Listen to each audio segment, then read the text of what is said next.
The familiar Titanic breakup story fails where the heavy debris begins. For decades, the public picture was simple. The ship rose, cracked near the surface, and fell in two great pieces. Then, modern wreck mapping and sonar surveys went back to the seabed, not the legend. One physical pattern puts pressure on that story: heavy midship debris lying between the bow and stern. Boilers, machinery, hull fragments, and structural remains do not behave like drifting rumor. They keep a harder record. If that pattern is being read correctly, Titanic's final minutes were less clean, less sudden, and more mechanically violent than the memory most people carry. The contradiction waits 12,500 feet down, where the wreck is not one object. It is a scattered record. The North Atlantic does not preserve Titanic like a monument. It preserves her like a crime scene with no single wall left standing. At roughly 12,500 feet below the surface, the light is gone. The pressure is crushing. A camera moving across the bottom sees darkness first, then a shape almost too familiar to be real. The bow rises from the sediment, with its forward rail, anchor gear, and long rusted lines still recognizable enough to fool the eye for a moment. That is the image most people know. The record does not stop there. Beyond the famous bow, the seafloor opens into a wide field of wreckage. Dishes sit in the silt. Coal lies in scattered black patches. Machinery rests where no passenger could have imagined seeing it. Hull plates are folded, torn, and separated from the ship that once carried them across the Atlantic. There are shoes, bottles, pieces of furniture, fittings, davits, pipes, and fragments of rooms that no longer have walls around them. The sight is solemn because it is physical. It does not need raised voices. Titanic struck the iceberg late on April 14, 1912. She went under in the early hours of April 15. More than 1,500 people died. That human fact sits behind every frame of wreck footage, but the seabed tells its story through objects, not spectacle. The bow and stern lie apart. Between them runs the harder question. The bow is damaged, buried, and decaying, but it still reads as a ship. Its forward shape points into the mud. The lines are wounded yet coherent. A camera can pass along it and still understand what it is seeing. The stern is different. It is torn open, twisted, collapsed, and almost unreadable. It looks less like a ship than the aftermath of forces too large for the eye to arrange. That contrast matters. If Titanic had simply split into two major pieces, and those pieces had dropped like stones, the debris between them should have a cleaner logic. Some light material could scatter. Some objects could float away before sinking. But heavy structural material from the middle of the ship should tell a different kind of story. The key visual is not the bow rail. It is the corridor between the two main sections. It is the field where boilers, steel, coal, broken plating, and machinery mark a path through the darkness. To understand why that field matters, the record has to return to the accepted breakup story.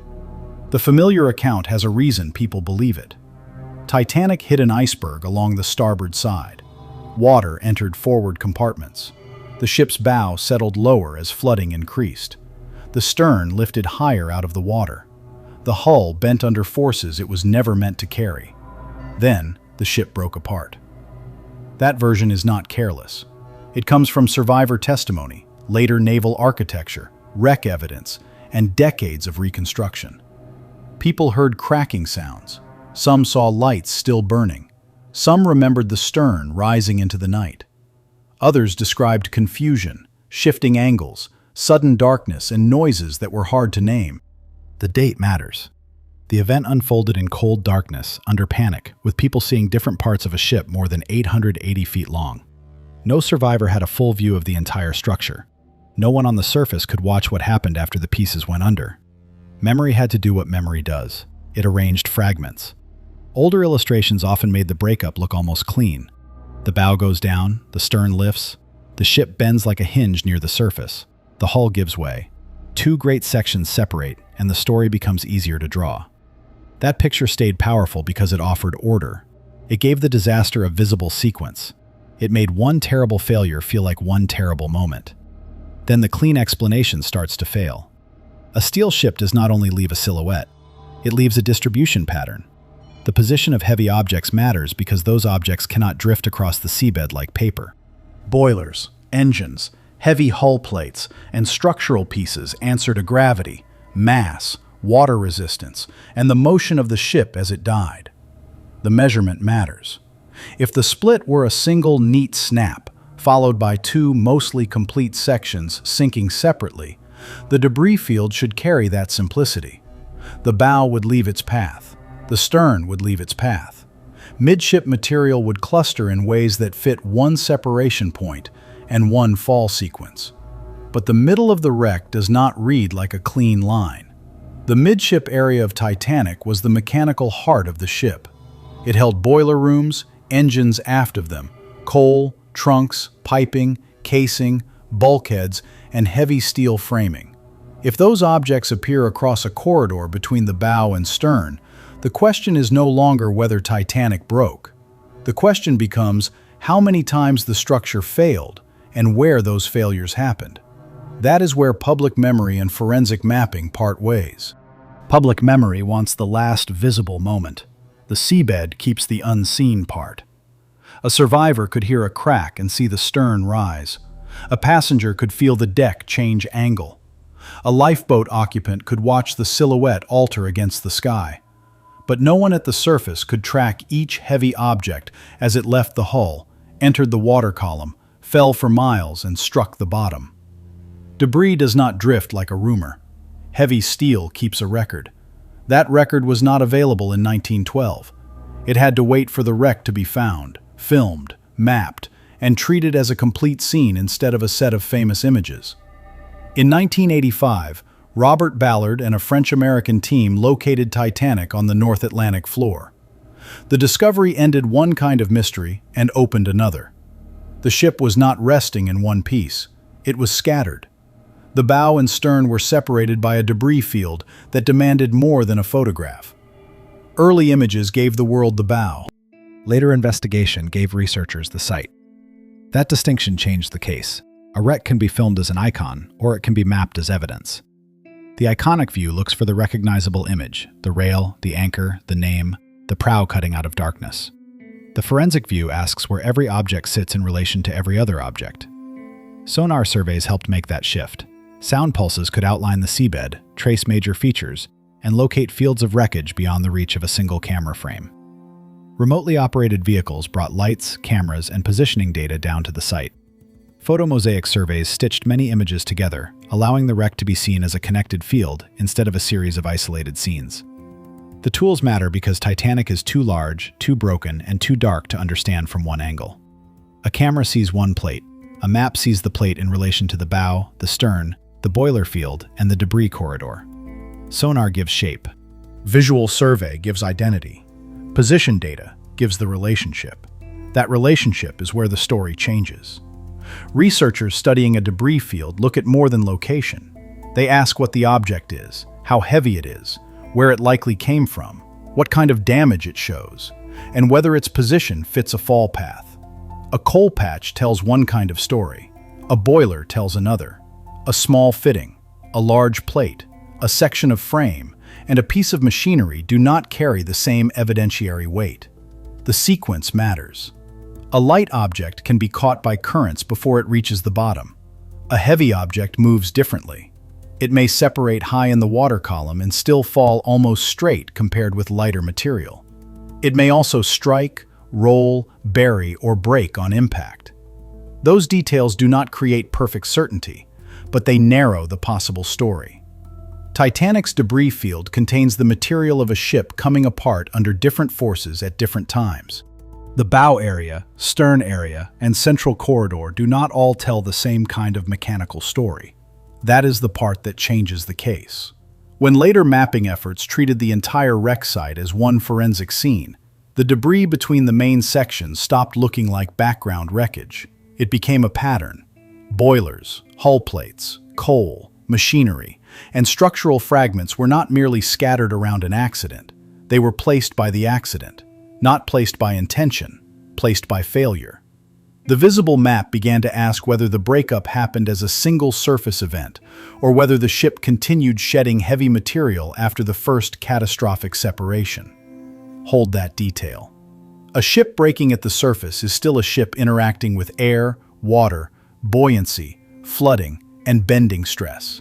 A ship falling through the deep ocean is under a different assault. Pressure rises, compartments fail, air pockets compress. Flooded and unflooded spaces behave differently. Torn steel can continue tearing. The map does not speak in one sentence. It speaks in relationships. The bow is here. The stern is there. The boilers and heavy midship material lie between them. The debris field is not decoration. It is the physical grammar of the wreck. When the site is read that way, one part of the field stops behaving like a detail. It becomes the proof object. The first hard pattern is the concentration and alignment of heavy midship debris between the bow and stern. That sounds plain until the weight is understood. Titanic's boilers were enormous steel cylinders. Her machinery, structural framing, hull plates, and coal were not light surface wreckage. They were part of the ship's industrial body. They could not float away like a chair. They could not travel like a sheet of paper. When objects like that appear in a corridor between the two main hull sections, they force a mechanical question. Were they released at the moment the ship split? Were they torn loose during descent? Did some separate as the stern rotated and disintegrated? Did the midsection fail in more than one stage? The field does not allow the old picture to stay neat. If the bow and stern separated cleanly near the surface, and then sank as two complete halves, much of the heavy internal material should have remained with one section or the other until impact or collapse. Some wreckage would escape, but the pattern would still tend toward two dominant bodies and their immediate debris. Instead, the middle tells a more disturbed story. Boilers, machinery, coal, plating, and structural pieces associated with the breakup zone appear as part of the space between the wreck's major remains. That distribution suggests the ship was shedding heavy material across a sequence, not merely opening once and falling in silence. The phrase debris field can sound soft. It is not soft. It is a map of violence. A heavy boiler on the seabed is not only an object. It is a timestamp without a clock. Its position asks where it left the ship, how the ship was moving, how fast it fell, and what else separated near the same path. A hull fragment asks whether it was torn before descent, during descent, or at impact. A coal patch asks where a bunker opened, and when its contents spilled into the water. The measurement matters because the wreck lies nearly 2.5 miles down. During that fall, the bow and stern did not experience the same journey. They had different shapes, different flooding, different trapped air, and different structural damage. A clean surface break followed by two complete descents would leave one kind of record. A progressive failure, with the breakup zone shedding heavy material and the stern suffering further collapse, leaves another. The corridor points toward the second possibility. That does not mean every object can be assigned to a precise second. The ocean does not give that kind of testimony. Currents, impact, collapse, and later decay all complicate the scene. But complication is not the same as randomness. Heavy objects still keep a record.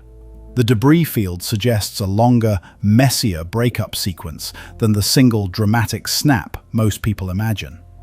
The first visible failure near the surface may have been only the opening move. The ship's broken middle may have continued to tear, spill, collapse, and expose material as the pieces descended. That changes the final minutes without contradicting the terror seen above water. It means the disaster had a visible phase and an invisible phase.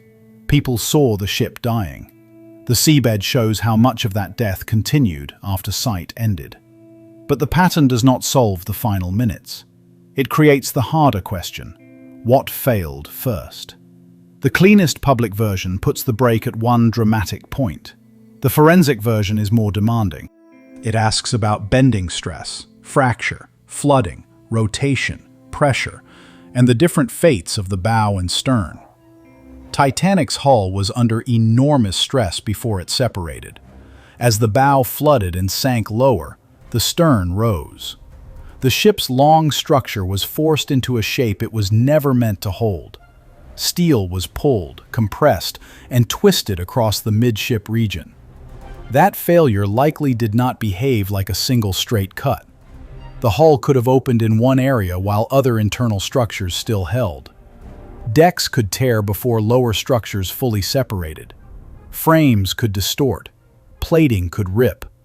The ship could begin failing under bending stress near the surface, then suffer additional tearing as the separate sections moved through the water. That is where the old answer gets worse. A staged breakup means the debris field may record more than one event stacked together. Some material may come from the first structural failure near the surface. Some may come from the midsection tearing as the bow and stern separated. Some may come from the stern's later destruction underwater. Some may come from impact with the seabed. One map, several failures. The bow's condition points toward a different descent than the stern's. The forward section, though heavily damaged and partly buried, retained enough structural coherence to strike the bottom as a recognizable hull. Its descent appears more direct. Its damage is grave, but readable. The stern looks like another story altogether. The stern was left more unstable after separation. It had open wounds, broken structure, and complex flooding. It likely rotated and moved through the water in a more chaotic way. As it descended, trapped air and uneven flooding would have changed the forces acting inside it. Pressure increased every second.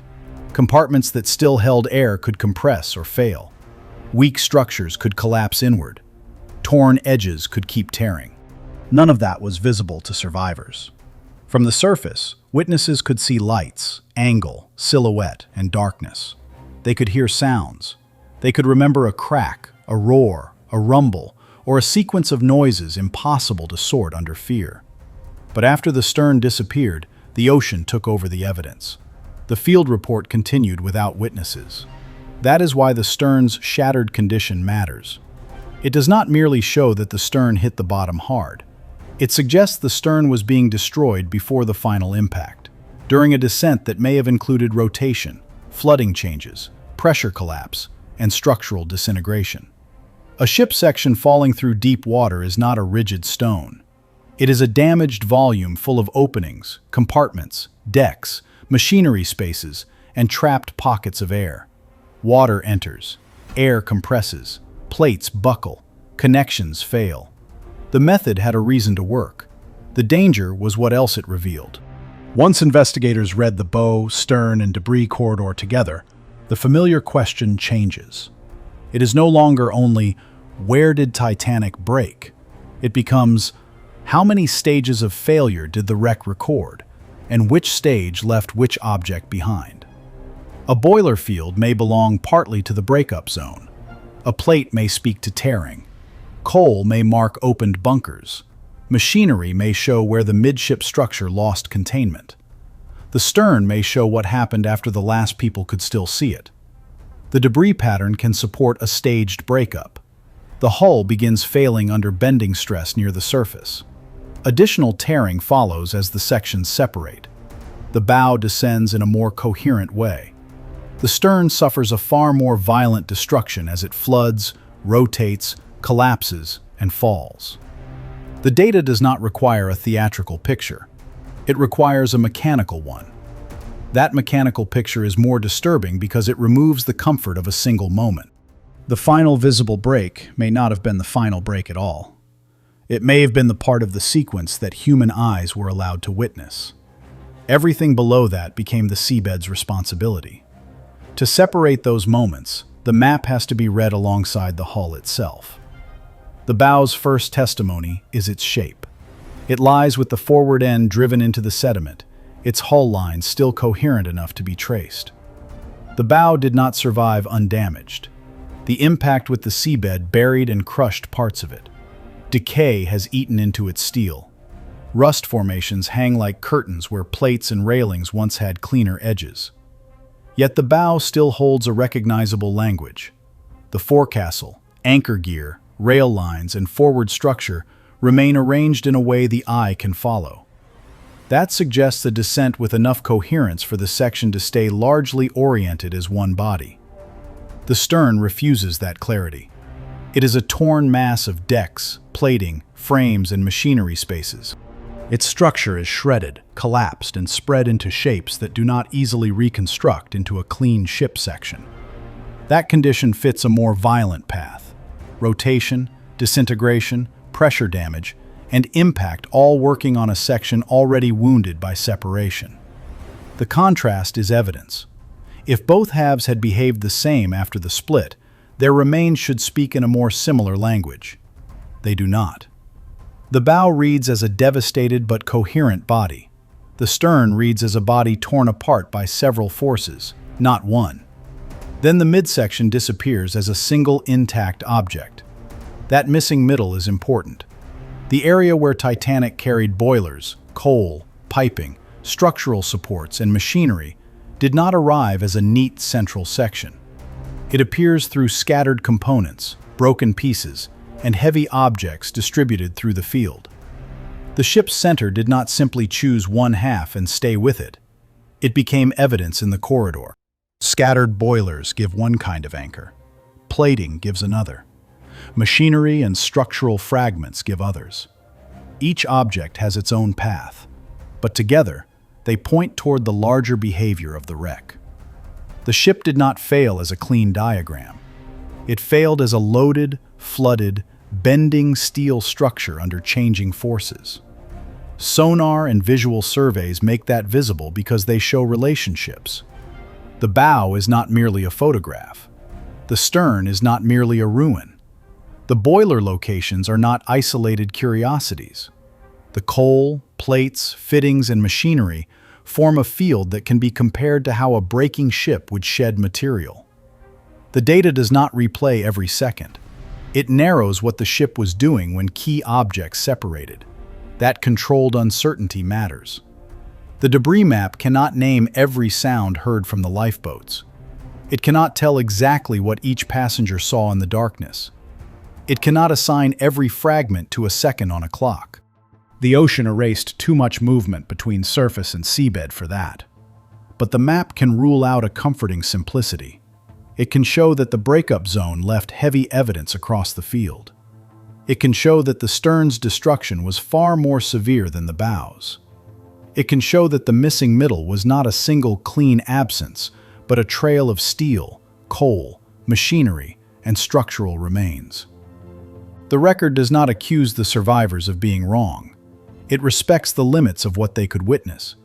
A person in a lifeboat saw the ship from a distance, in darkness, under trauma, with the angle changing and the lights failing. Some saw the stern rise. Some heard sounds. Some thought the ship went down in one piece. Others described a break. Those accounts are not worthless because they differ. They are human records from an impossible scene. The seabed adds the non-human record.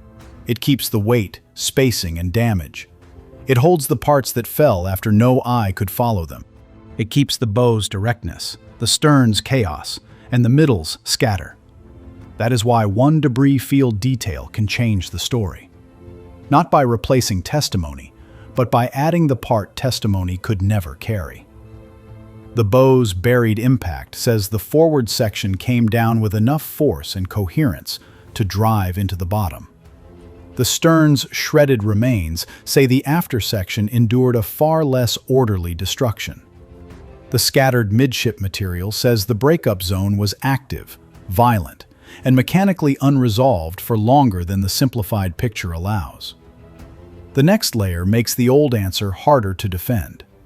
Imagine the ship as a long beam under bending stress. The bow is flooding and pulling downward.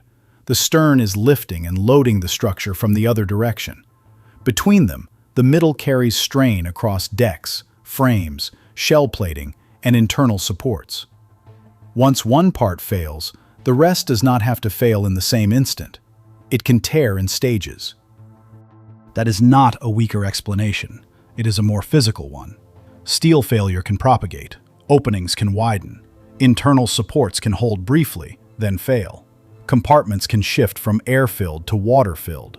A section that seems separate at the surface can still be shedding parts as it descends. The map preserves those possibilities in the only language it has: position. The data does not name every sound heard that night, but it changes what the final minutes can have been. The careful conclusion is this: Titanic's breakup was probably not the clean cinematic snap many people carry in memory. The field points toward progressive structural failure. The breakup zone appears to have shed heavy material through a more complicated sequence, while the stern suffered further destruction after separation. That does not make the disaster larger than it was. It makes the mechanics less simplified. The final visible act was not necessarily the final mechanical act. That distinction matters, because it reshapes the human story with restraint. People on deck and in lifeboats may have witnessed only the visible phase of a longer collapse. They saw the ship's lights, angle, silhouette, and disappearance. They heard what could be heard above the water, but they could not see the bow's deep descent. They could not see the stern rotate in black water. They could not see pressure working through torn compartments. They could not see heavy midship material leaving the wreck and falling toward the seabed. The physical record is not correcting them as if they failed. It is preserving the parts no survivor could see. That wording is not casual. Survivor testimony remains essential because it records the human night. The wreck map records the mechanical aftermath. One is memory under terror. The other is steel under pressure. The strongest reconstruction has to let both records speak without forcing either one to do work it cannot do. The debris corridor does that. It stands between the bow and stern like a sentence broken in the middle. At one end, the bow remains comparatively legible. At the other, the stern is ruined beyond easy recognition. Between them lies the material that says the middle of the ship did not vanish in a single, clean act. The forbidden implication is not that every older account was false. It is that the public picture became too tidy. The story most people inherited compressed multiple failures into one image: a great ship rising, snapping, and dropping. The seabed suggests a more severe sequence, one in which the breakup kept unfolding after the surface story ran out of witnesses. That is a hard adjustment. It removes the illusion that the final minutes can be fully understood from the last silhouette. It asks the viewer to follow the wreck below the waterline, past the point where human testimony stops and physical evidence takes over. The scan cannot prove every motion. The debris field cannot replay every second, but it can prove that the record is wider than the famous image. The first detail has not moved. The heavy midship debris still sits between the bow and stern, asking what kind of ending left it there. So where do you land? Was the familiar Titanic breakup story simplified by memory, art, and repetition? Was the debris corridor a forensic record of progressive breakup, with the ship failing in stages after the first visible rupture? Or is there still one critical piece missing from the map? One object or relationship that would change the final sequence again? The bow gives one answer, the stern gives another. The boilers, coal, plating, and machinery between them refuse to let the case close too neatly. That is why this wreck still holds attention more than a century later. Not because the tragedy needs embellishment, it does not. The night itself is grave enough. The reason is that the physical record keeps applying pressure to the version people thought they already understood. A ship can become a memory. A memory can become an illustration. An illustration can become the official shape in the public mind. But steel on the seabed is less willing to cooperate. It sits where it fell. The midship debris pattern is the detail that keeps asking the same question.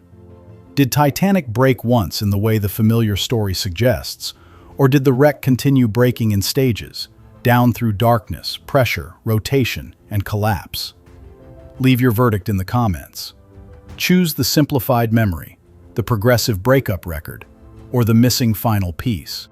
And if you see another clue in the bow, the stern, the boiler field, or the debris corridor, put that theory where other careful investigators can test it. Subscribe to the Unsealed Record for the next record, the next scan, the next wreck map, and the next hidden file where physical evidence puts pressure on the official story. The map remains open.